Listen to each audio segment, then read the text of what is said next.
राम राम भाई सभी भाइयों को। ये अपनी दादी यशोदा आई है भाई गांव से।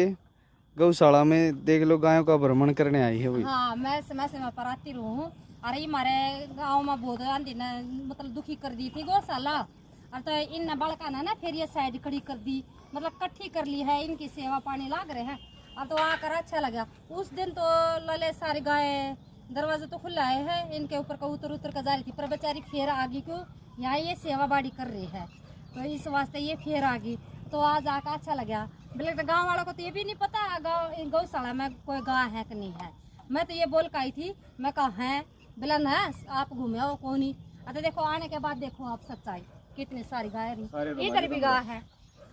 और आपने वो जो दीवार पड़ गई थी, ये दीवार पड़ गई थी तो इन ये पोला तक खड़ी कर दी है दीवार। अरे लेकिन ठीक है, हो जाएगा फिर और काम साइड भी बन जाएगी।